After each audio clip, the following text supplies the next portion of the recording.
Here I have Motorola Moto G72, and today I'm going to show you how you can turn off front camera mirroring effect on this device. So to do this, firstly you have to open camera. Let's switch to the front camera and take just some photo for an example. And now I'm going to show you how you can disable it. So you go to settings, to photos, and here you have selfie, photo, mirror. So you just disable this feature like this, and your photos won't be mirrored anymore. So as you can see on this one, we have lighting coming from the right side, and on this one from the left side. But it's like actually coming from the right side. So yeah.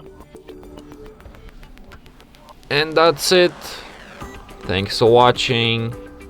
If you find this tutorial useful, don't forget to hit that like button and subscribe to our channel.